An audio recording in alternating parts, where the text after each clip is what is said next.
It's football and other F words. My name is Zach Lyons. You can follow me on X at F Words Pod. And guess what I've done? I've changed the icons. If you're watching on YouTube, they are officially X icons. The No. bird is dead. I shot it. It's buried in the backyard. No more birds, only X's.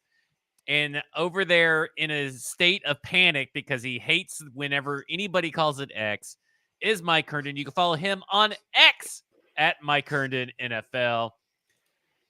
You can also read his late article that's coming out soon at some point. Blake Bedenfield's already wrote two, but neither here nor there. I guess Mike's a little lazy this week. He vacationed and partied hard because the Levis-MANIA happened in Sunday, and he was in full attendance for that. But he writes for podkarski.com. I'm Zach Lyons, and you can go read everything that I've written about the Levis-MANIA, about how I was wrong, about where a lot of people have been wrong on certain subjects, over at stackinginbox.com. Got a good preview piece coming up for tomorrow about how the Tennessee Titans can help Will Levis against the Pittsburgh Steelers. Some things to look out for in that game. We'll talk about some of that today because it's all about Will Levis, baby, because Will Levis fever is spreading across America. But before we get to that, Bluegrass Beverages. Will Levis went to Kentucky, the Bluegrass State. So why not go to Bluegrass Beverages during LEVIS-MANIA to celebrate, get everything you can in preparation for the Tennessee Titans taking on the Pittsburgh Steelers Thursday Night Football. Go to Bluegrass Beverages in Hendersonville, Tennessee, and go there and get you some of the best beer selection, some of the best wine selection and liquor selection in all of Tennessee. And if you're in East Nashville and you can't make it up to the Bluegrass Beverages in Hendersonville, East Nashville, Sinkers Beverages, award-winning as well. Mike, Will Levis just astounded everybody, flabbergasted almost everybody. You have national media members talking about the Tennessee Titans that probably haven't talked about the Tennessee Titans in decades. You have film breakdowns galore. You got him on The Ringer. You have him on ESPN. You got backup quarterbacks battling each other for quarterback film breakdown supremacy. It is everywhere. It is like Linsanity, but it's Will Levis because everybody's talking about Will Levis because he threw 4 insane touchdowns. They were beautiful. He dropped it in the bucket to Traylon Burks. He made sideline throws. He fluttered in throws. You were there in person. Did you have to go did you have to send Keith, your brother, to go get you a blanket to cover up your erection?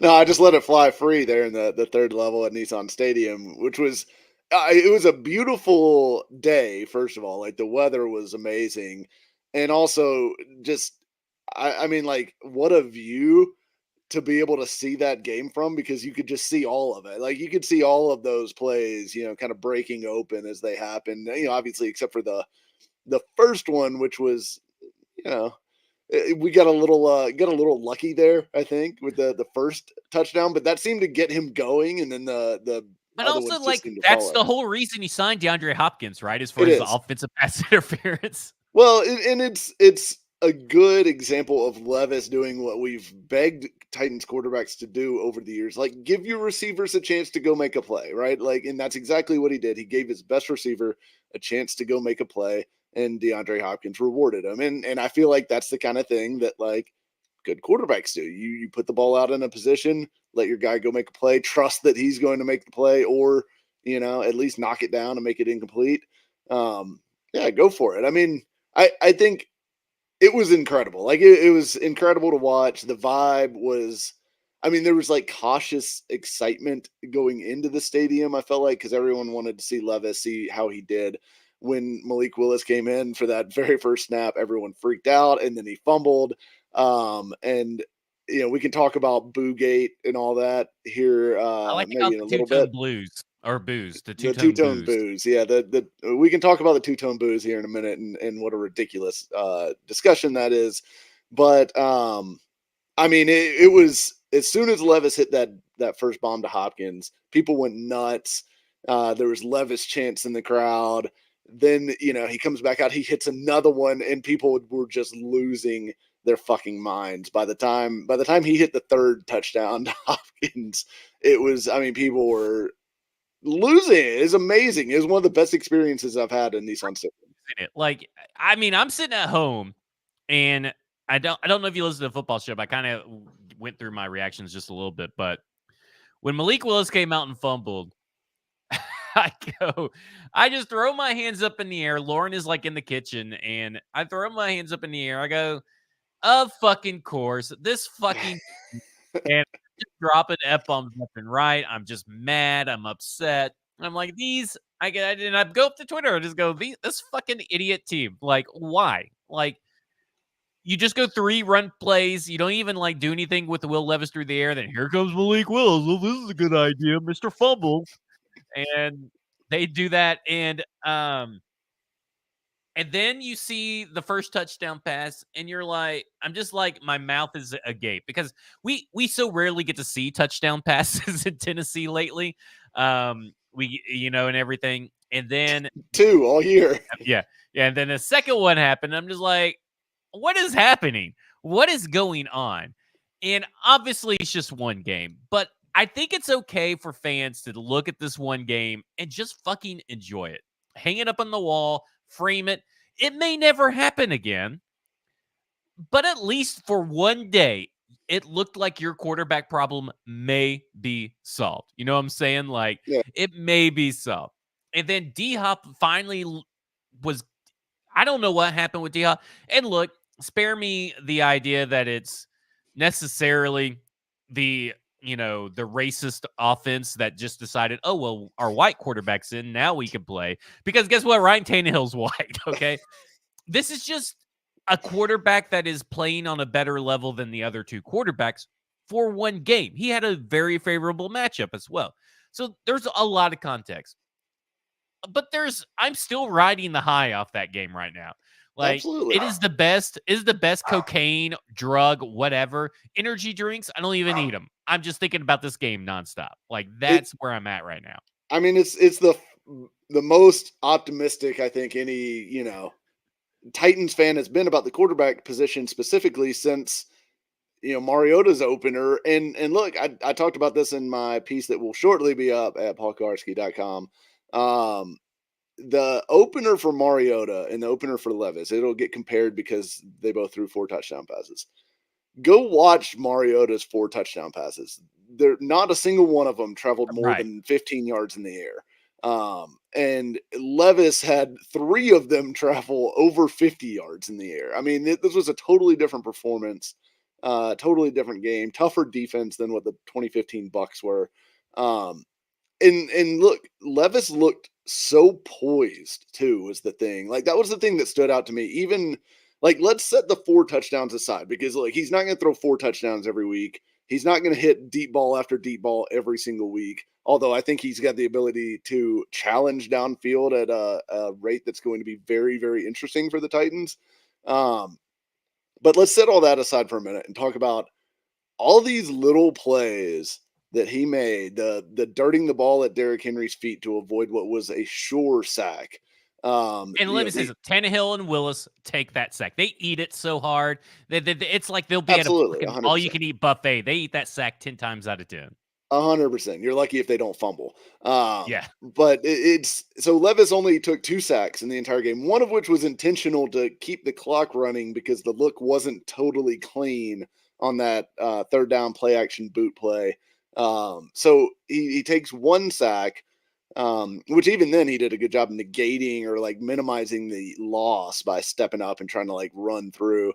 Although I thought, JT O'Sullivan's breakdown on the QB school was good, that he probably had that play if he waits a second. Although I think the pressure was getting there quicker than what JT gave it credit for. I looked at it today, just like an hour or so ago, and I think it was fine. And I think he could have stepped up into the pocket, but really, it was really wide open. Like, I could see why Levis would choose to run it, but I think that he waited a little too long to run it, and thus that's why it didn't work out. I think I think if he immediately would have ran, it would have been there, and it would have been a big play. Yeah. I agree, but I mean, so he wasn't taking sacks, and I will agree with our boy PBK here in the comments that the line play was not that good. After rewatching it, a lot of people are saying, well, the line also gave him a lot more time than they did Tannehill. No, they didn't. They allowed pressure on over 40% of the snaps. I mean, he was, I think, the 11th most pressured quarterback from a pressure rate standpoint. He just did a great job managing the pressure. He did a good job of getting the ball out quickly. He averaged 2.76 seconds per attempt, which was right in the middle of the pack, which is good considering how many play action deep shots they took in this game.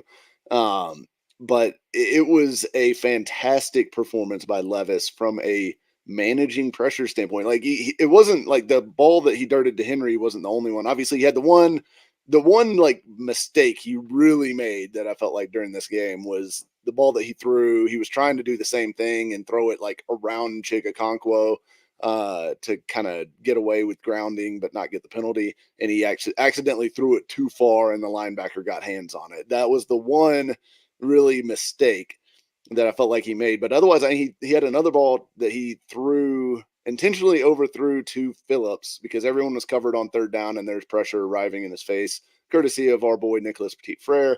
And he just airmailed it right over Phillips, but it was close enough that it wasn't going to get called for grounding. He doesn't take the 10-yard sack, and you move on and punt the ball.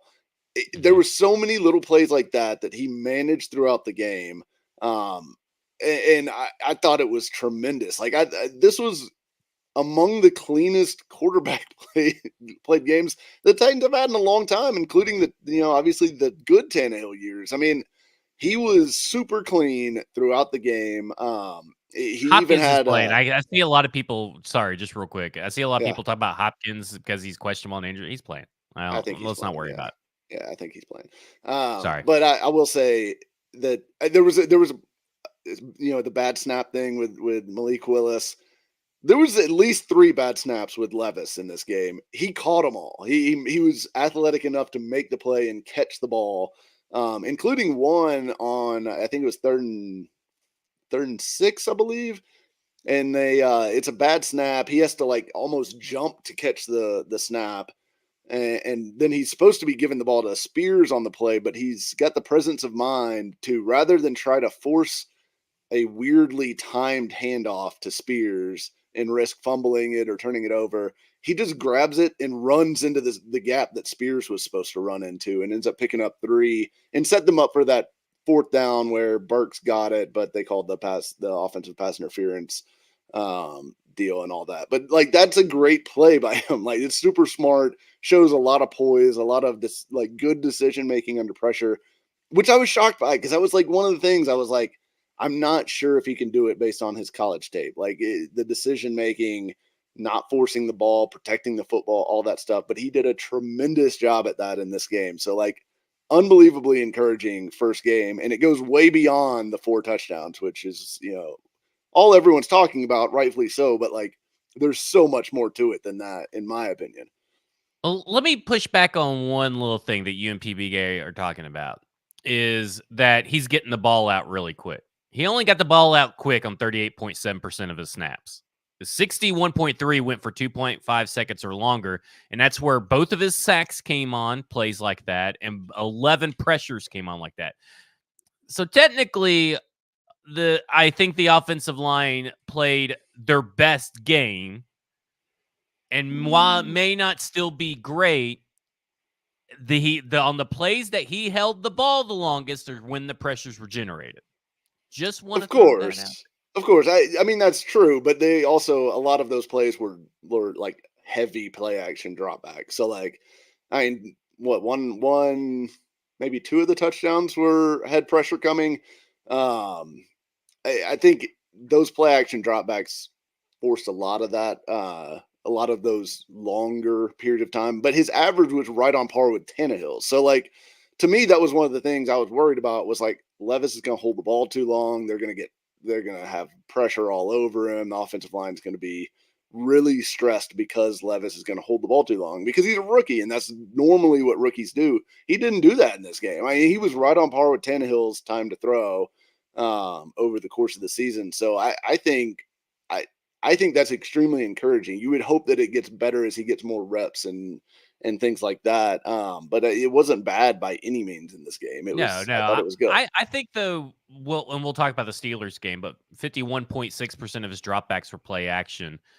That's good, but he's going to have to increase his time to throw on those play action plays, make quicker decisions when he turns around.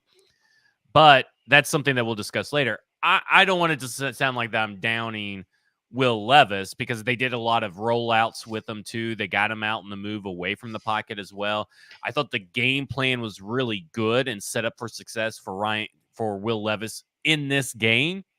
But they got to go into Pittsburgh and do a completely different kind of game script, in my opinion. You can't go into Pittsburgh and do long developing routes and deep shots because you're going to be on your keister more often than not. I'm with you. I thought the command at the line, I thought the way that he tried to get them to jump off sides, and maybe it's an Art Smith thing that this defense didn't bite on it at all. Maybe because, maybe they taught Ryan Tannehill everything and they are teaching Desmond Ridder and practicing that. But I thought Will Levis going to the line, pre-snap, changing run fits, changing audibles, pointing out protection, going right up to like that 0-second thing and still getting the ball snap, still executing the play. That to me shows something that you did not see at Kentucky. I don't care what anybody says on a consistent basis, which that Will Levis that you saw, you did not see on a consistent basis at Kentucky. And I would say we probably have never seen a Will Levis that good at Kentucky. So I'm very excited to see what the next stage, like the act 2, the part 2 for Will Levis is on Thursday. But I was floored. I was floored by the command and floored by the skill, floored by the brains, the quick thinking, the decisiveness on some of these things. Because after watching Ryan Tannehill and Malik Willis dating all the way back to really 2021, this is a breath of fresh air. Like this is the good stuff. This is watching a football game and you're just like, this is football. This is 2023 NFL football on the field. This isn't, Ryan Tannehill, I wouldn't even say 2019, 2020, and 2020, where they were good, but it still felt like kind of like a dependent on Derrick Henry offense. I know Derrick Henry had a good game and he was a big reason for some of their plays and everything. But I really felt that this was a Will Levis driven offense. And I felt 100%. Like credit to the staff, right? Because PBK a couple weeks ago was on this right here on this podcast and in our chat saying, well, the Tennessee Titans don't have anybody that could develop Will Levis. And, they have a first-time offensive coordinator. They don't have anybody that's ever played quarterback at the position, blah, blah, blah, blah. And guess what? They have those guys, and that's what we disputed. And those guys did that. I mean, those guys got Will Levis ready, and they had full trust and faith in Will Levis learning and having learned and being able to execute and communicate the game script, the game plan, the play calling to all the players.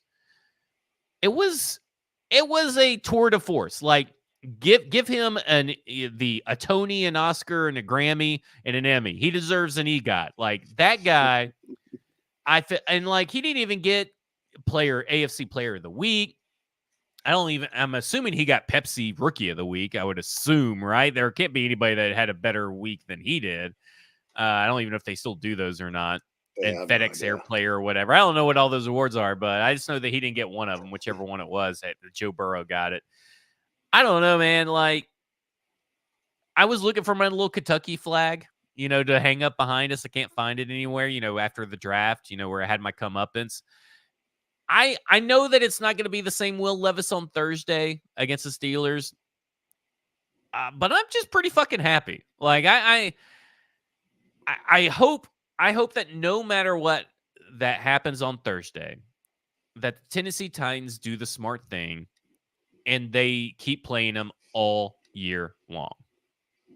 Yeah, I agree. They absolutely have to. I mean, because even This may prove to be his best game of 2023, right? Like that's something we all have to keep in mind here. That it's not like, all right, well, next week he's going to throw for 6 touchdown passes. That's statistically, this might prove to be his best game of 2023. But that said, like the ceiling that he already showed in this game makes his development the most important thing for this franchise. And I already kind of thought it was anyways, but it just reinforces the fact that this guy has a legit chance to be a guy, like has a legit chance to be a actual franchise NFL quarterback, and not just like a Tannehill.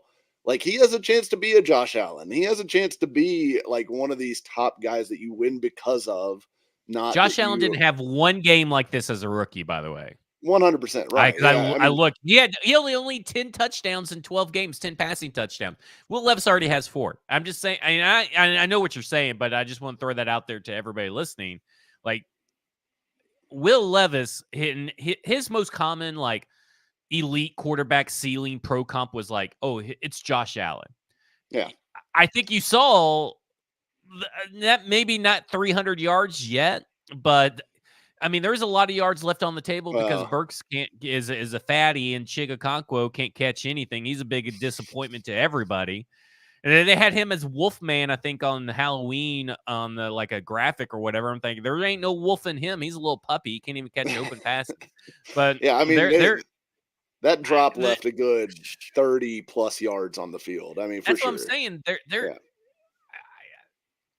Like, I know it's just one game, but it's hard for me not to like let my mind wander, imagination wander to the end of the season where we're like, okay, now we just got to build around Will Levis. We need to keep the staff intact. We build around Will Levis. And spend all this money and draft people and do this and that, and we don't have to worry about the quarterback position. Yeah, exactly. I mean I honestly already think that's where my head would be. If I was Rand Carthon, I'd say, okay, look, barring some situation where they end up in a spot to take Drake May or Caleb Williams, which they won't, there's not another quarterback that's going to be in this upcoming draft that I'm going to like more than what I saw from Will Levis on Sunday, right? Like, and we're already seeing it against NFL teams. So to me, this is your quarterback for 2024. This is your quarterback for, beyond, hopefully, but at least I think this is going to be your guy next year, that he's your starter. You're going to see what you can build around him as quickly as possible. But yeah, I think he has shown enough in one game to make me think Tannehill's done. Don't need to see him play anymore. I mean, and look, Levis is going to have games where he struggles, where he turns the ball over, where things don't go his way. But that's all a part of the rookie development process, right? Like it's just going to happen. It's going to be okay when he struggles, and there's going to be some ups and downs. But if the ups are like this, it makes it well worth going through the downs to see more of this, right? So like now it's all about consistency. We know that the ceiling is there. It's a question of consistency. And look, the arm strength thing, and I said it on Twitter, and some people push back on it, but I stand by it even more now after watching the play on all 22 angles and stuff like that. But that last throw to Nick Westbrook-Ikhine, there's like 5 quarterbacks in the NFL that can make that throw, like legitimately. I mean, he is, and he looked like so natural doing it. Because like when people make plays like that, sometimes they have to go into this big wind up. They have to like replant their feet. They have to have everything perfect, or they have to contort their body in some certain way. It just looks so fucking effortless. Like every pass that he threw was like, oh, this is an NFL quarterback. Like he looks like physically, stature-wise, his throwing motion, the way the ball leaves his hand, that looks just like a fucking quarterback, like an NFL quarterback. And I mean, he was like halfway between the hashes and the numbers on the right side, throwing off his back foot with pressure bearing down on him. And he throws it all the way outside the numbers on the other side of the field into the end zone. I mean, the ball traveled like 50 yards, like as far as like yard markers go. But considering the fact that he was throwing the ball probably 30 to 35 yards sideways as well. I mean, that's like a 60 plus yard throw in the air that drops into the bucket for Nick Westbrook-Ikhine, who, by the way, what has gotten into Nick Westbrook-Ikhine? Yeah, I've noticed it before. Like I think maybe it was the touchdown he scored against the Bengals, where I was like, man, NWI has a little bit more juice this year than he has in the past. And then he shows it again here. I don't know what's gotten into him, but he looks like a Maybe different it's guy just this this year. offense is letting him loose, He looks good. He's played He well. I kinda mean, he's what I said to someone, I was like, "I can't wait for NWI to end up in Detroit next year, and he's gonna look like Josh Reynolds." You know? Like, that's kinda yep. like what I'm seeing is, like, someone that's kinda like Josh Reynolds who has this, like, deceptive I don't know if it's speed or if it's just a longer stride, but You you're know what? He right, he's kind getting of does open. look like Josh 21 Reynolds. miles an hour. Now, they said that he got up to 21 miles an hour. I don't Yeah. know if I've seen that actually anywhere else. I thought I've only seen 19 something miles per hour. Yeah. But either way, 19 miles per hour is like going, I mean, he's like a 5 mile per hour runner, it feels like. So even 19 is pretty impressive for Nick Westbrook-Ikine. Um, I don't know. I'm just amazed. And you look at the schedule. Okay, Pittsburgh's gonna be tough. I don't think that Tampa Bay's about average. They're very much like Atlanta in terms of defense, except for they may have a little bit more juice up front. Um, Jacksonville, I think, is overrated. I'll continue to think they're overrated until I am proven otherwise. And so far their record You're and the way that you're they have working. played has not proved me otherwise. I do I not. mean, they're six Dis- and two. Their I record think is it's. proving you I think it's. otherwise. No, I think it's a fake 6-2. It's one of the to me records do mean a lot, but they don't tell the whole story. And if Well, you of watch course the not. game, But they've gotten lucky quite a few times, and I'm just not really sold on them quite yet. Then you have Carolina, Indianapolis. I mean, that's a favorable stretch defensively, I feel like, where you're facing really average defenses to below average defenses. So why not keep going with it? Like, that's kind of where I'm at right now is that, like, I think I just don't see a reason why, especially with how the players responded to Will Levis on the sidelines, with how Ryan Tannehill was actually just happy to be there, helping out with his headset and everything. I don't see how you go back to Ryan Tannehill. I really, really don't. And spare me that he gives you this best chance to win. He may, but I don't think it's some like massive chance increase because I don't think Ryan Tannehill's throwing 4 touchdown passes against the Falcons. You can say I'm crazy, but I just don't feel like he is. he's not making at least two, if not three, of those touchdown throws. Like he just doesn't have the arm strength to do it. And Tannehill isn't like some noodle arm quarterback. He's got a pretty good arm, but he just doesn't have the Will Levis arm. Like the Will Levis arm is in the class of the Josh Allen arm, the Patrick Mahomes arm, the Justin Herbert arm. Like those are the guys right now that I think have those caliber arms. And maybe Anthony Richardson, although we haven't seen a ton of him yet.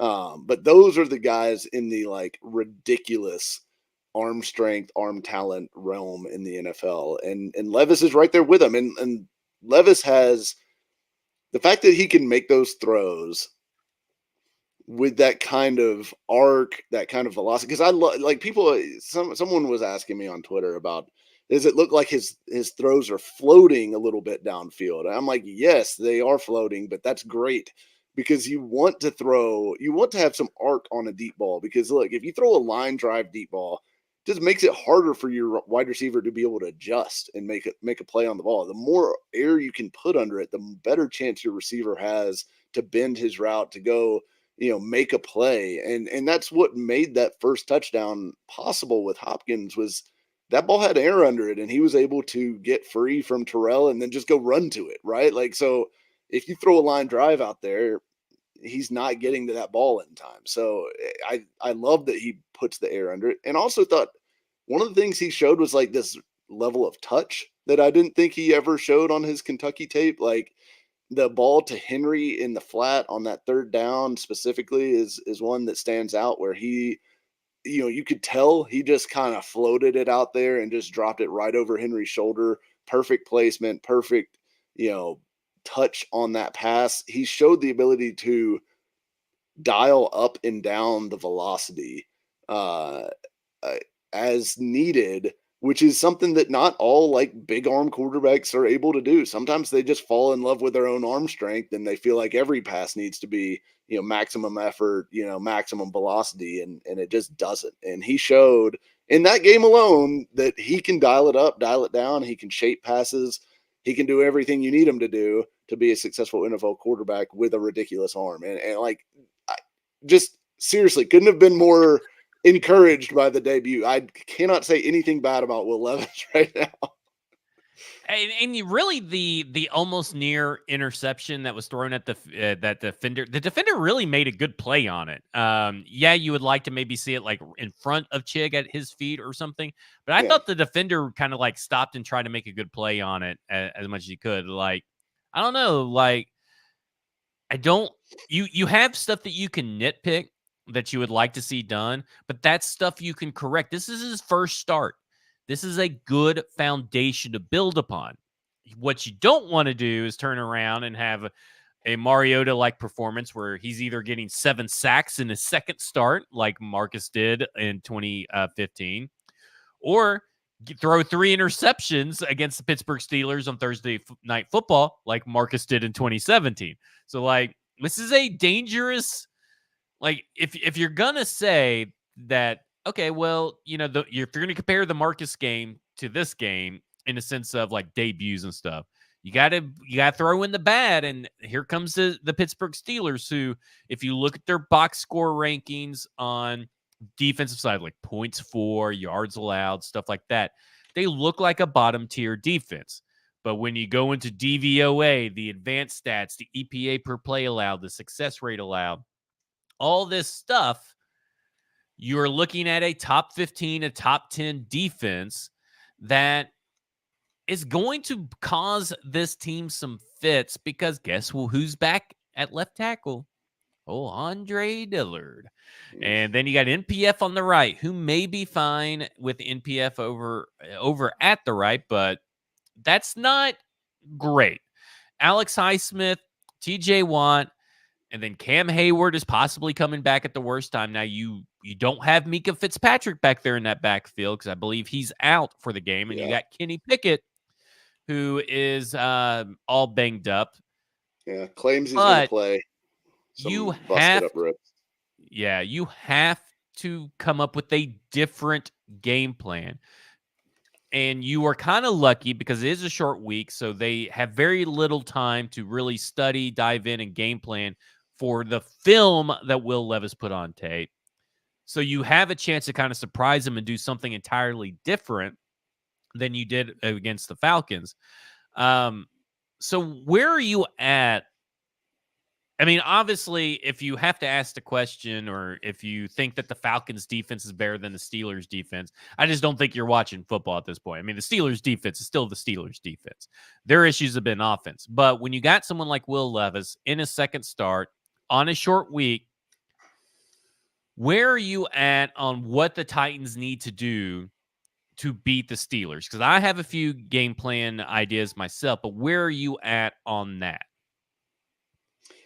Yeah, I mean, I think the Steelers defense is very good. I don't think they're maybe as good as they've been in years past as a whole, right? I mean, I think Watt and Highsmith are outstanding.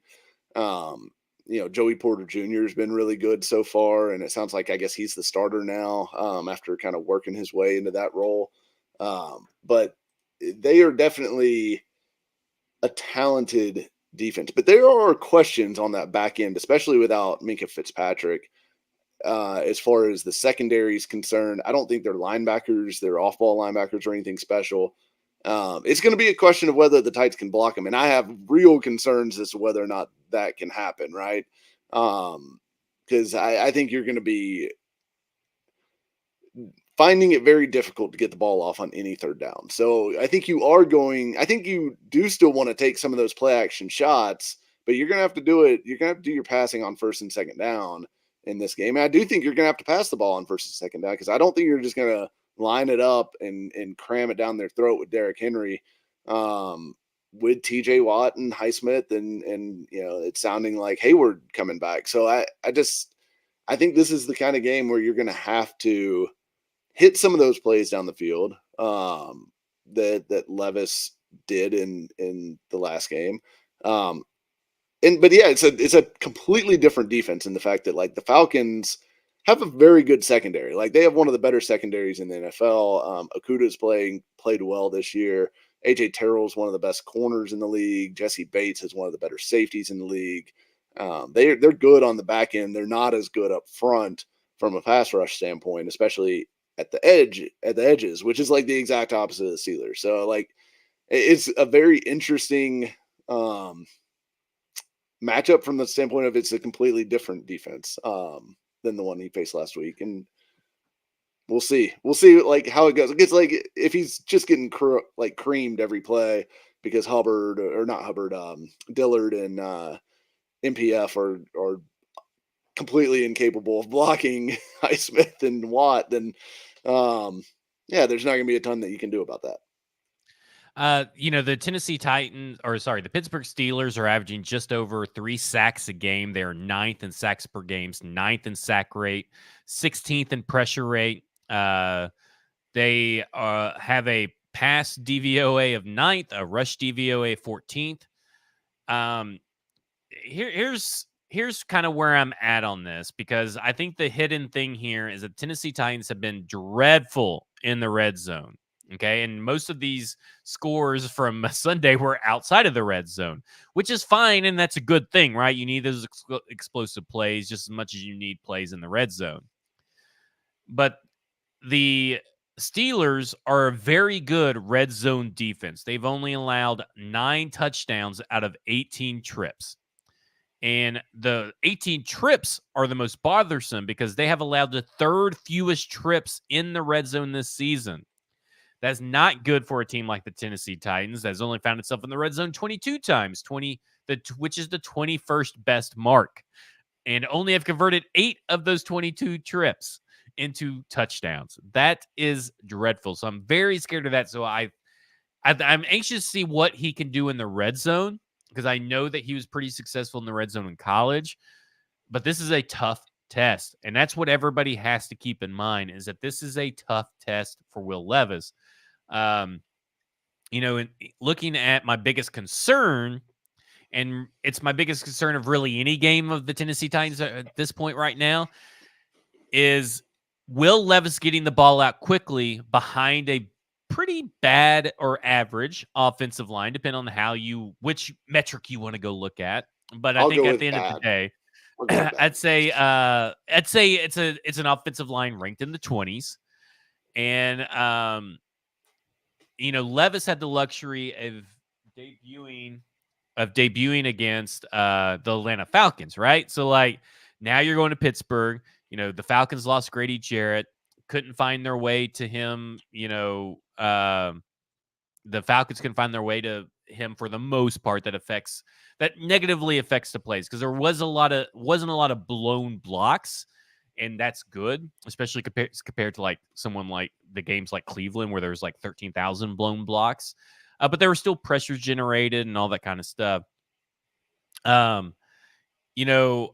kind of look at it and I'm like, okay, the Pittsburgh Steelers, the average time that they have faced a quarterback is 2.74 seconds to throw on all attempts. On just passing attempts, 2.56 seconds and 3.12 seconds, respectively. Because that's the average. Now, 2.76, 2.66, and 3.5 are what Will Levis was. So he held onto the ball a lot for those sacks, which means that here comes the Steelers, who usually get to the quarterback. It's just 2 sacks, though, right? It's just 2 sacks, but if you look at how fast the Steelers get to those quarterbacks, and we're talking about they face the Jaguars and Matt Stafford and the Rams, which have offensive lines similar to what the Tennessee Titans are, they're getting there at 3.03 and 2.95. So he's going to have to get the ball out quicker. So that's one thing they have to change. They have to do they cannot do these long developing routes on this game. If they do, he is sunk. They put together a bad game plan. And the other thing I talked about it is when you look at CJ Stroud and Trevor Lawrence, the last 2 AFC South teams to play the Steelers, They had 56.7% of their dropbacks were less than 2.5 seconds, and 69.4 for Trevor Lawrence was 2.5 seconds. Everybody else was in the 40s. So you have to get plays that generate that kind of dropback percentage for Trevor or for Will Levis, so he can get the ball out quickly, because your offensive line is not going to hold up more often than not on dropbacks that last longer than 2.5 seconds.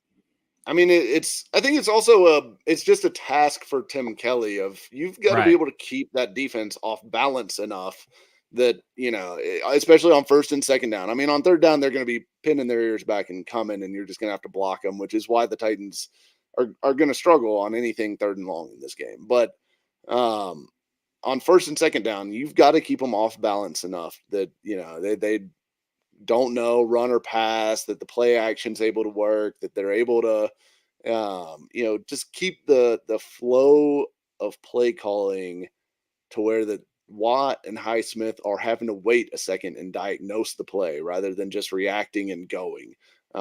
So to me, like, that's all the difference is can you keep them off balance from a play calling standpoint? I thought Tim Kelly did a really good job of that in this past game, and I was encouraged by the play calling in general.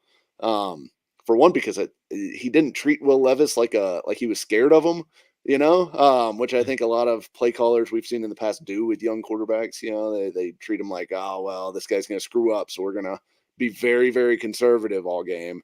And which really, I think, just dooms the guy to begin with. But he treated him like a real NFL quarterback, and he played like a real NFL quarterback. So I'm encouraged by that. I hope they don't turtle from that approach against the Steelers. I hope they do. You're going to have to attack the Steelers to some degree. Like, if you just play super conservative and try to screen them to death, I just don't see that working in this game. The Steelers are too well coached. They're too disciplined defensively to just get gashed by a screen game. But Well, you're gonna have to work in some of that.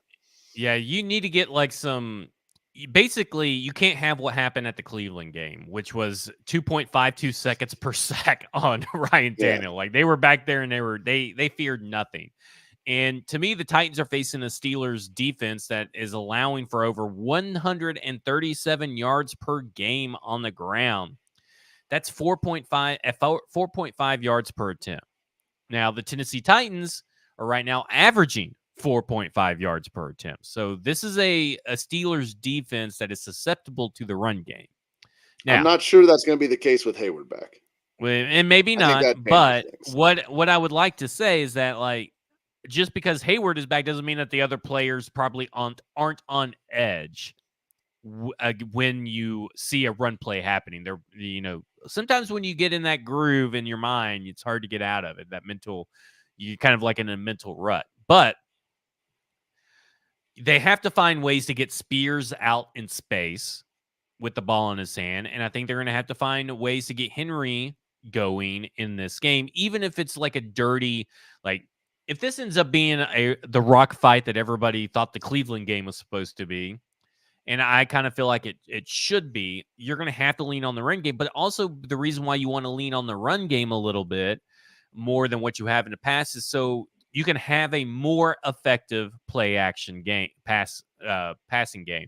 Because right now, the Steelers have only faced play action 16.4% of the time on their dropbacks. That's really, really low. They haven't seen a lot of play action.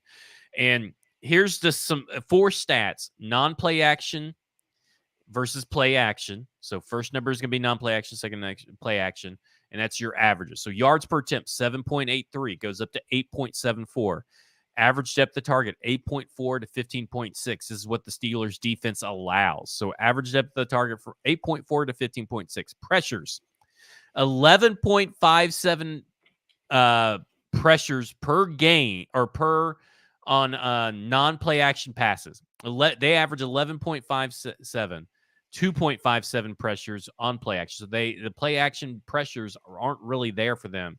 Sacks, 2.71 on they average on non-play action plays, 0.43 on play action average. Like, that's insane for the game over their per game average on these plays.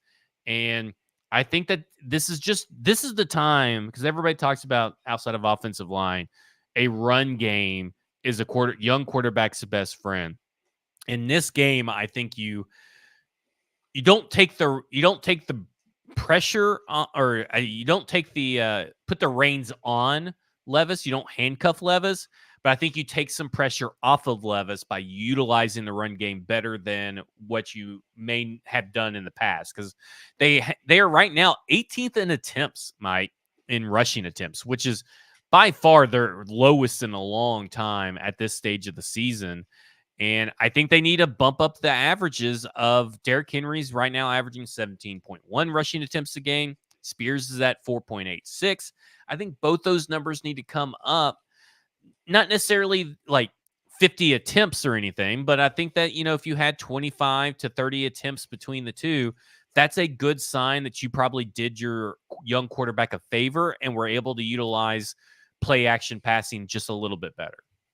Yeah, I mean, it'll be interesting to see how effective they're able to be against Hayward. Because to me, like, that's the question: is does the Steelers' defense change a lot with Hayward in the game? And I think it probably will, from a run defense standpoint. Because teams have been able to run on them so far this year. It's just, I mean, not to sound like Mike Vrabel, but you cannot get into a 3rd and long consistently against the Steelers defense, because they will eat MPF and Dillard for lunch. I mean, they just will. There's zero hope of being able to drop back and pass against these guys on 3rd downs without like really doubling both those edges, which means you're going to have to play 3 against 7 on the back end on 3rd downs, which is just is not where you want to be. So I think this is a game where the Titans need to be careful to stay out of those situations. But that doesn't mean that they can't attack on 1st and 2nd down. And I think that's going to be the kind of the balance that they have to strike is between attacking and leaving themselves in a spot where they're constantly in 3rd and long. And I think Levis, frankly, should help some of this, because Levis is one of those guys, like, there's like this old adage about, defensive coordinators and making, or offenses making a defensive coordinator defend every blade of grass, right? Like, you've heard that saying before. Levis has that kind of arm where you do have to defend every blade of grass. Like, he has shown the ability to make that throw all the way back across the field, 50 yards downfield and hit it. And that changes the way that defenses can play against you. So, like, it'll be interesting to see how the Steelers react to what Levis put on tape last week. Obviously, it's a short week, so I'm curious as to how much they will actually adjust what they were going to do based on Levis playing and what they saw on tape. But it'll be very interesting to see how they line up and defend the Titans, and whether they do have to sit back and allow the Titans to run the ball a little bit more against lighter boxes and things like that, because they're scared of the deep balls. So that could be the X factor in all of this, is if Levis can continue to challenge them down the field, how much of that does that open up for Derrick Henry and the running game and the intermediate passing game and everything else? Okay, I want to get to a few things, but before we do, I want you to give us what you consider a good and reasonable stat line for Will Levis, like a minimum stat line of, like, I'd be happy if we walk away and he has this. Okay. If and we know that there's other stuff besides the stat line, but we have a request to do a stat line and also the score. So I think that the Titans are going to win 14-10. And I think that an acceptable Will Levis stat line, as long as he shows all those intangibles that we talked about before the snap, after the snap, making good decisions and stuff like that, as long as he continues that trend, I think that we're going to see like barely over 200 passing yards is a good baseline. Maybe like 60%, right around there, completion percentage, and 1 touchdown. And if he has 2 interceptions, I'm not freaking out. Yeah, I mean, I think my baseline would be like 210 yards, 1 touchdown, 1 pick, something like that. Like, you don't want him to turn it over multiple times if he can avoid it. Protecting the football is like paramount in a game like this, especially if it's going to be low scoring. But I actually do think the Titans will be able to move the ball a little bit against the Steelers, and I wouldn't be surprised to see them. I think Kenny Pickett playing with a rib injury and playing behind a really bad offensive line, like that's the flip side of this is the Steelers' offensive line also sucks, and they can't run the ball because they just, and especially against the Titans, they're going to be one-dimensional, and they're going to have to drop Kenny Pickett back a ton in this game. And I just have a feeling Jeffrey Simmons and the guys up front and the resurgent Harold Landry are going to make his day absolutely miserable. And I could see this being actually like a 24-10 Titans win kind of day. So that's what I'll put on there. All right, sounds good. Mike, I don't really want to talk about the two-tone boos or anything like that. Can we skip that? Because I just find it to be such an asinine thing. It's stupid, but let me say my piece on it, because I was in the stadium. I can speak for myself and all of the Titans fans around us who, we were talking with, could hear conversations of everyone that was around us. And I'll speak for those people because I don't know. I wasn't in the entire stadium, right? Neither was anyone else, by the way. But the people that I was with and I was around, everyone was pissed at Mike Vrabel. Everyone was saying, Vrabel, you fucking idiot. Why are we doing this stupid 2QB thing? Like, that is the feeling that was in the stadium by and large among all the people that I interacted with while I was there. And it was not we hate Malik Willis. Now, it probably does have something to do with the fact that, like, every time Malik Willis has come into the game in these situations, he's turned the ball over. He's done it, like, at least 4 or 5 times when they put him in on these little gadget plays, and then he turns the ball over. And that is a part of it. But it was not booing Malik Willis. It was very clearly booing the ridiculous 2-quarterback system that Mike Vrabel talked about all week and flirted with all week in the media. And then he comes out on the 4th fucking play and he puts Malik in the game and he immediately turns it over. And yes, it was a bad snap, but also fall on the fucking ball, Malik. Like, come on, man. Like, so it was the ridiculous decision of Mike Vrabel that people were booing, not Malik Willis, the person, or Malik Willis, even the player. So I know the players are going to take it however they want to take it. I don't give a shit about that. I can tell you what I meant. I did think Mike Vrabel had the best. Mike Vrabel had the best thing. Yeah, go ahead. And look, you're a professional football player. You are paid to play the game. You're not above criticism or above the fans booing you when you fuck up, right? I mean, like, would we be having this conversation if it was Tannehill getting booed? I don't think we would, because people aren't protective of Tannehill like they are. People have already booed Tannehill like 30,000 times. I mean, they booed Taylor Lewan, they booed Marcus. I mean, they booed everybody. I mean, everybody gets booed. Like, that's my thing, is like, everybody gets booed.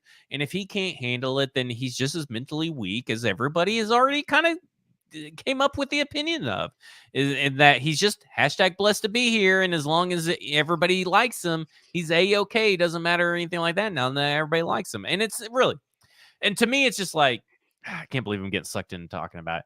But to me, it's you guys booing Mike Vrabel when Malik comes out on the field. To me, it's a distinction without a difference.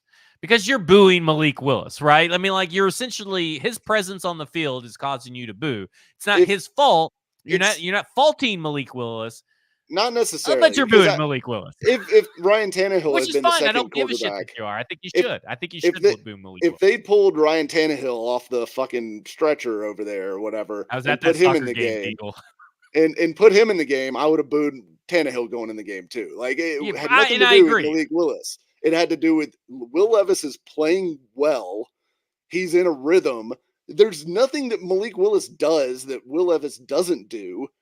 Leave Malik Willis alone. Like, let him go be the backup, and Will Levis keep playing your ass off. Like, that was the whole thing. It could have been any quarterback, short of, like, someone said, like, well, if you put in Tom Brady, you wouldn't have booed. Well, yeah, Tom Brady wouldn't have been coming off the fucking bench, right? Like, come on, let's be realistic. If you put in any backup quarterback, if they put in Taylor Heineke, if they put in, Desmond Ridder, if they put in Jacoby Brissett, if they put in, any quarterback that we want to list that's a backup level quarterback, when Will Levis was dealing, I would have fucking booed, because that was stupid. It was a stupid decision. I was booing Mike Vrabel, and yeah, nobody can tell me what the fuck I'm booing besides me, right? So, like, leave your Yep. Steve McNair's Stupid been booed. conspiracy theories, at the door here. Deagle says they booed Tannehill at a soccer game. Me and Lauren were at Yeah. that game, and it was kind of crazy. It was funny. I mean, because I didn't boo, but I mean, because like I'm at a soccer game, I don't care. But I don't care about who boos and who doesn't boo. That's not my thing. Steve McNair was booed, as Todd Apple points out. I mean, like, it is what it is. Don't be soft. Sometimes people get booed when they don't play well or when dumb shit's happening. Mike, Tunnelgate. Why does Mike Vrabel hate Will Levis? You didn't want to talk about Boogate. This is even stupider than Boogate because this is such a this is people looking for something to be there that is just not fucking there. After a win, a fantastic fucking win. And there's this whole I don't know if it comes from Charles Robinson and his whole thing about well, when you saw Vrabel talk to Levis after he was drafted, and the first thing he said is be humble and thank your family because they put you in this position and everything like that. That Vrabel clearly didn't want him. That's fucking bullshit. If you've seen one Vrabel interaction with any other draft pick, that is what he says to all of them. That is his standard tone. That is his standard line. He always tells them to thank their family. He always tells them, come in, be ready to work, all this stupid shit. It's never, oh my God, you're my favorite boy. I can't believe we get to coach you. You're just so good. You're going to be all pro. It's been when a guy comes home or a woman comes home from the army and they see their significant other and they get whipped around, they chase around and they're crying. That's what they want. That's what I say this generation. I am part of this generation. I think we're still in a part of the majority of the people that are speaking this. That's not how guys are. Like, when did guys even become that way? Like, guys are emotionally stunted creatures, right? They don't show emotion out in public with other guys. They give you fist stabs. They give you sometimes. I feel like we're a little bit more of a hugging group. We hug a lot in our group. But for the most part, like fist bumps and, good job, attaboys and stuff like that is what gets you through as men. Yeah. Why they think that Mike Vrabel, who is like 20 years older than all these guys, thinks he's going to see Will Levis across the way coming off the field. They make eye contact and Will Levis runs to him. And he lifts Will Levis off his feet and spins him around and gives him a big old kiss on the lips. Like, that's not going to happen. I mean, it took Ben Jones to put his body on the line in a game for him to show emotion to Ben Jones. And Ben Jones has been there for forever. Yeah, he's been together for 6 years. That's a different level relationship than a guy that's been here for 6 months. Give me a break. Because, here's my thing. How can he hate him? He drafted him. Yeah, and he started him. By the way, because then I had people start him. I had people going, well, Vrabel doesn't even know how to evaluate quarterback talent because he didn't even know that Levis was better than Malik. I'm like, well, then why the fuck did he start Levis over Malik? Because he knows that he's better than him. That is why. It was clearly always going to be a pack. When they were talking all week long about the stupid fucking quarterback system, it was clearly going to be at max 7 plays, 25% at max of the plays were going to be coming to him, which is on 31 dropbacks. Which would have been too many. He had 7. Right? That's too many. We can all agree. But they're packages. It's not a rotation. It was never going to be preseason. He was going to come in. They were going to run some stupid version of the Wildcat. But they forgot that Derrick Henry is a better quarterback than Malik Willis. And that's what they were going to do, right? I mean, that was the obvious thing that they were going to do all week. Will Levis is the dude. And let's get into some Charles Robinson comments because that has driven me nuts. Because this is now, it goes from, Will Levis hates him, or Mike Vrabel hates Will Levis, to now Mike Vrabel and Ray Carthon were forced to draft Will Levis because people do not understand nuance and they cannot understand words. There was a 9-minute clip over at stackittinbox.com. I broke this all down for you, where Charles Robinson was on the My Man Michael Smith podcast, which is a horrible, stupid name. Terrible name. A terrible name. It's like My Man Catch No Balls, right? It's just it's a horrible name. I know Football and Other F Words is the best name for any football podcast, and it's taken shorts. but you can do better. You can do better Yeah. than my man Michael Smith What Right. the fuck? Awful. So, like, when I'm watching, listen to these clips, I do it like not 9 times. I do about like 3 or 4 times to kind of figure out what's the most important takeaway. What are the words being used? What can the words, mean? Right. So, this is coming off the heels of the tunnel gate. Now, listen, I share stuff without any explanation or reasoning or any kind of exposition or analysis on my part because I really am so fucking curious as to how people will react to something, what they'll share without checking something, what they'll do. Like I'm curious because I'm laughing at like the people that I retweeted the that Baltimore Ravens Amy Adams Strunk vetoed the Derrick Henry trade. And I'm laughing because nobody's going in this guy's replies and seeing, oh, I got my source from my mommy and all this stuff. Like the way he interacts with people is Yeah. clearly this guy cannot be trusted. And people are That's making videos why I about it. undid the retweet after the fact because I was like, Did I you? saw you retweet it. I was like, I assume that's legit, and then I went back and saw it. I was like, oh wait, I'm gonna undo that. Yeah. I think this is bullshit. It's not like those. I like to see what people do. It got people to make car videos or videos, saying I told you Derek Henry was not gonna blah, blah, blah, blah, blah, and all this stuff. Like it was ridiculous, and it's hilarious to me. So I shared this clip, and I just put the clip of what I'm about to tell you guys, and I just put it up there. Yeah, it's interesting too the way he ended up with the Titans. And I'm about to sneeze, of course. I mean, I don't know if this story will ever get fully told.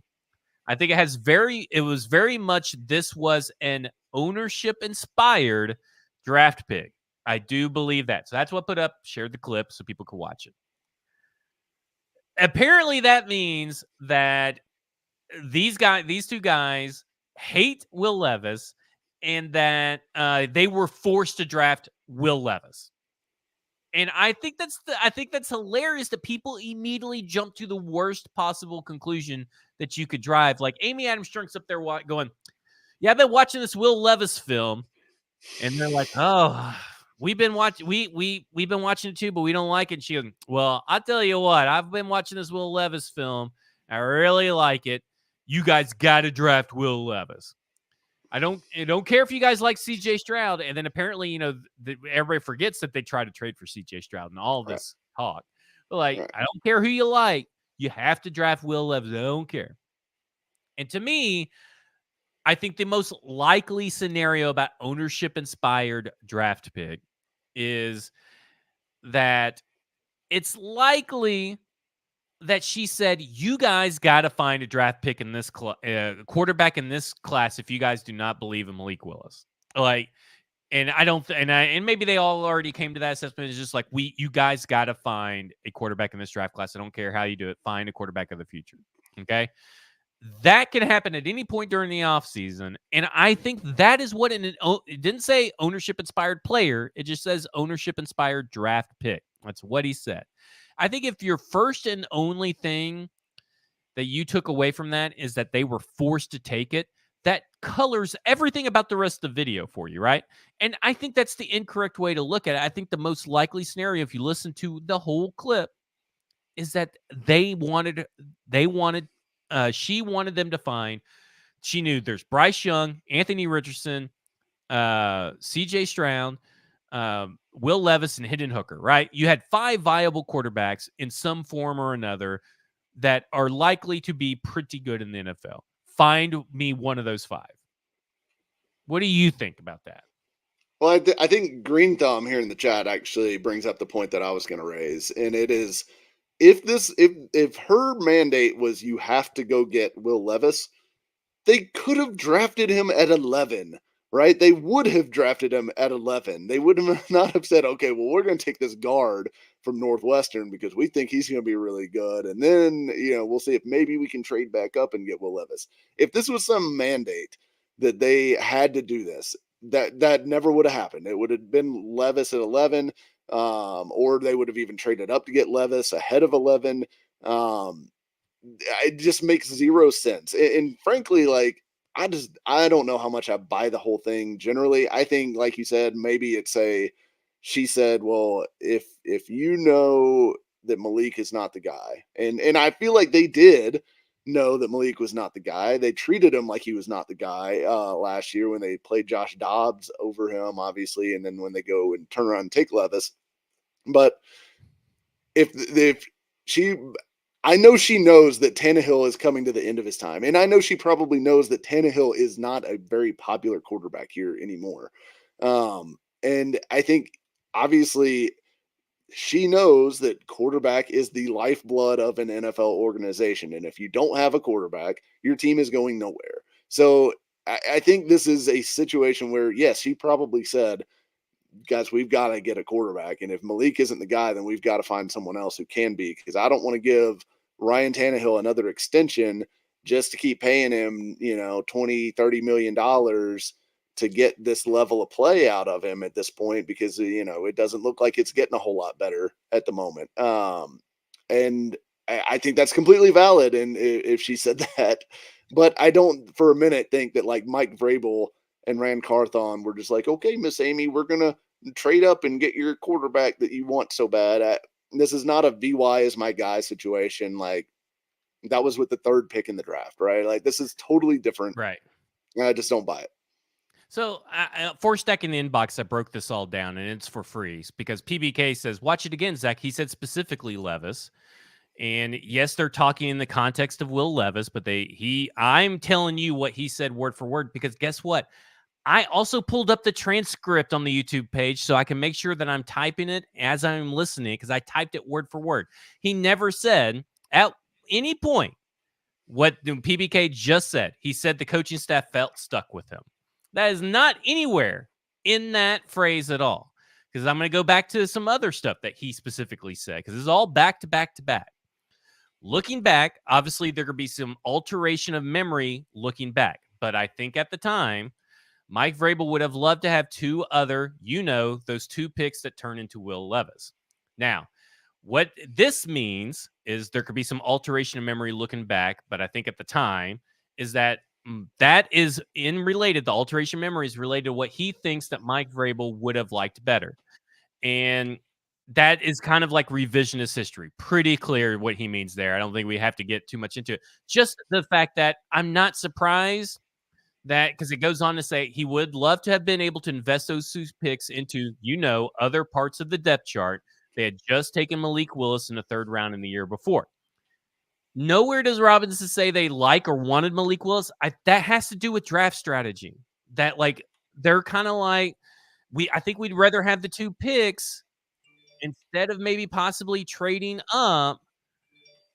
But if they weren't forced to trade up. I think that when you're talking about it, they're talking about they would rather have the strategy. Not that they're totally against Will Levis or totally against trading up for a quarterback. They're just saying, I think that Mike Vrabel would like the draft picks. Guess what?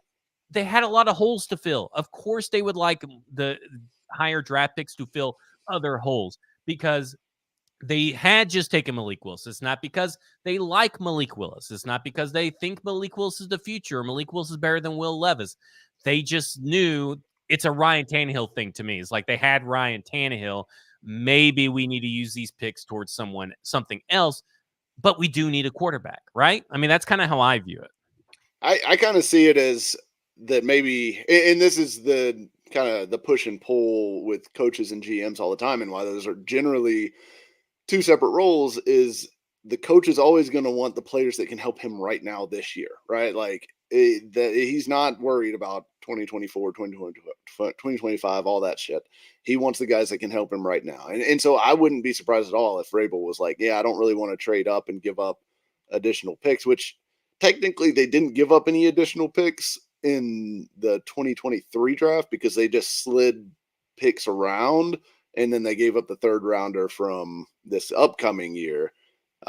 So because they ended up with Tajay Spears, obviously, as their third rounder, after it had moved back 9 spots or whatever it was. That was the second pick that they included in that trade from 2023. So I think, yeah, maybe Vrabel wanted that, but I could easily see that being a situation where Carthon did not. Carthon understands he's got to build for the long term. He's got to understand that he's got to build, what Amy Adams Strunk wants, which is a team that has a good quarterback, not just for this year, but for the next 5 years, the next 10 years, however long Carthon's going to be here. And he goes and gets the quarterback. So to me, yeah, maybe Vrabel didn't want to trade up, but I don't see that as him against Levis or that he hates Levis. And also, while we're here, like, can we move off of this whole he was the number 3 behind Willis, he couldn't beat out Willis for 6 weeks or whatever thing? Like, is it not obvious to everyone that has been following this team at all that the reason Willis was number 2 was because Levis got hurt at an inopportune time, barely got any preseason reps at all, was a rookie coming in. And also, the coaching staff didn't really want Levis's first exposure to playing football to be coming in cold off the bench with very little reps from practice and just, here you go. You're out there. Good luck. And this is what we talked about as far back as I think I pulled the clip August 24th, almost 3 months ago now, that it would be Willis that would be the active guy on game days, and he would get you out of a game. And then if Tanner was going to be out for any chunk of time, it would be Levis. And it turned out that was what it was. And that doesn't mean that they thought Malik Willis was a better quarterback than Will Levis for the last 3 weeks. It's just they didn't want to put him in that position because they knew he was a rookie. They knew he didn't have a ton of preseason reps, and they knew they wanted to be able to prepare him more for a game before he actually was thrown in the fire. Where Malik Willis he had bad performances last year, but he had reps last year in that situation, coming off the bench, playing in games, playing at NFL speed. So he was a good option to be able to come off the bench in that, or a better option to be able to come off the bench in that scenario. So it's just two completely different things. Like it's not as black and white as, well, he was only the third quarterback, which the national people feed into that too, which is stupid. And hurts because that means more and more fans look at it and believe that, but it's just a ridiculous take. And we should leave that in the past now, because it's very clear that this team always planned on Levis being the guy if Tannehill got hurt. And the last thing I'll address from this clip, and it's the very last thing he says before they go into talking about the whole offseason stuff that you just talked about, and then Levis's actual performance. He says, I do think it was an ownership-inspired selection, which we've already talked about. I think the coaching staff at the time, maybe not everybody, but I know there were certain individuals on the coaching staff who were like, okay, so we're going to do this? Doesn't say Vrabel, but I'm going to drop a little massive bombshell to everybody. Not every coach on the staff, not every scout on the staff is going to like the draft picks GM makes, or whoever's in charge makes them. Especially when it's polarizing throughout the draft process, as Will Levis. I mean, him and CJ Stroud both rubbed people the wrong way in certain things throughout the whole draft process. So I'm not surprised if certain people on a team don't like the draft pick. Whoa! What a revelation that not every coach is going to like it. And guess what? It doesn't matter if every coach like it. It doesn't matter if, listen, I don't know who Charles Robinson's sources are or who he's talking to inside the building. It could be a freaking quality control coach. I don't know. It could be some mid-level scout. I don't know. But it doesn't really matter. All that matters is that we know that Mike Vrabel likes him, Rand Carthon likes him, and it's so freaking clear. And the team likes him, right? That's all that matters. This pick was not forced on anybody. This was a mandate to find a quarterback, and they landed on getting Will Levis, right? Like their hand was forced on CJ Stroud, obviously, right? Because that's who they wanted, regardless of a massive mandate from Amy Adam Strunk. They were still going to go, I guess, like slap her in the face and go get CJ Stroud instead. It's clearly that this team just wanted a quarterback, right? And there is nothing to make up. The only attention, and because Green Thumb's like, oh, Charles Robinson is making up for attention. No, this is all just kind of common sense at the NFL draft for the most part. An owner said, hey, we need to find a quarterback in this draft. They knew that they were going to need a quarterback in this draft anyway, because they were scouting quarterbacks the whole time. So maybe she said it like at some different point, they scouted quarterbacks the whole time. They've been trying to trade to get CJ Stroud. So none of that's new. And it's not new that the team is like, there's people on staff that just don't like him. Like, okay, big whoop. Who cares? It's not. I mean, like, or they weren't fans of him as a scout or whatever Yeah. words you want to use. They're certain individuals just like, okay, so we're going to do this. Like, to me, it's like this is all just common sense stuff that happens in the draft that comes out after the draft. And maybe Charles Robinson's making it up for attention, but he could do it. He could, if he wants to make it up for attention, this is stuff that could have been said on 102.5 with the local radio, not my man Michael Smith podcast, where no Tennessee Titans fan has probably ever heard that. I haven't heard of it until you shared the clip, and then I took the clip and put it out on Twitter. Like, you guys would have never known. Like, that's the worst possible place to probably make gain attention from Titans fans. And look, if you're gonna if you're a national NFL reporter and you're looking for attention, you don't make up stories about the Titans, right? Like, Yeah, right. Make up a story about Aaron Rodgers or some shit like that. Stuff that kind of has came out is that Amy Adams and Joe Rexford's mentioned it. PK's mentioned that Amy Adams Strunk have both kind of like has said that, hey, find me a quarterback. Like, that's kind of what she said. And, Charles Robinson, I'm sure is going to get asked about it on Thursday morning on Robbie and Rexford, so you could tune in and listen to that. But I think listen, I'm not a big Charles Robinson fan, right? I haven't liked him since the Clowney stuff. I think that he has more misses than hits, but he has. I haven't liked him since the COVID stuff. He was one of the I forgot the COVID big stuff. Time pushers of the Titans are going to get the death penalty and stuff like that. He was. Yeah, I think he's got more misses than hits. But what he's saying here is not anything that's condemnable. It's not anything bad for the team. If you think it's bad for the team, that's because you're letting your own public perception skew it in a way that it's not meant to be skewed. Now, listen, he chose ownership inspired for a reason. He didn't say ownership driven. He didn't say ownership forced. It's ownership inspired. That should tell you everything. I mean, like, there's so many other words he could have used that would have been used if it was describing Mark Davis saying something or Al Davis saying something. I just think, like, you just got to keep it in perspective and not jump to the thing. And listen, if you have problem listening and paying attention to words that are said on YouTube, they have transcripts. So you can go to the transcript and make sure that you see and you're hearing everything correctly, because that's what I did. That will do it for us. Well, can we spend a lot of time on this. Can we also just say that all that shit stopped mattering the moment he was drafted, right? Like, who wanted him, who didn't want him, anything like that. That stopped mattering because, look, he's on the team now.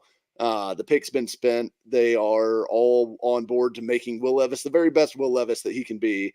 And despite the fact that they edited out any mention of him in the post-game speech, which maybe because Mike Vrabel had dropped too many F-bombs during that part of it, and it was, not, coherent once it was edited. It doesn't mean that they hate him, and for some reason they're trying to sabotage him, despite the fact that he had one of the best debuts of any rookie quarterback ever. Man, like, I mean, I bet Will Levis is mad at Mike Vrabel because they put him in such a bad situation. What's such a bad situation? Score 4 touchdowns? Yeah, God. Like, let's just enjoy the fact that the quarterback that this team drafted went out and played like a fucking boss on Sunday and might actually be a guy, and that there is renewed hope. Like, because look, this team had no hope. Will Levis comes in, plays well. This team has hope again. And so I just enjoy that and stop looking for microaggressions that are not there. Like, just stop. And all that hope will be destroyed in just 24 hours when the Steelers game is over. So there's that.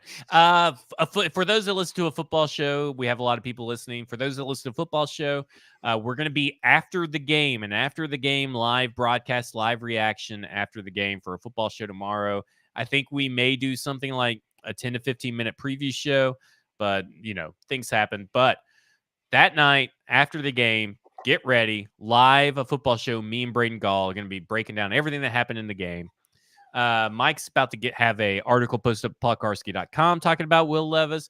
Stoney Keeley, for VIP members, Stacking the Inbox, is going to have a film session, another film session, because I've watched every film session as came across my feed or came across into my inbox about oh my gosh, about Will Levis. And so, I'm ready for some more. Stoney Keeley's got it 4 p.m. today, so in just 10 minutes, it'll be out for stackinginbox.com. For Mike Herndon, you can follow him on X at Mike Herndon NFL. I'm Zach Lyons. You can follow me on X at FWordsPod. This has been Football and Other F Words, and you have just been effed.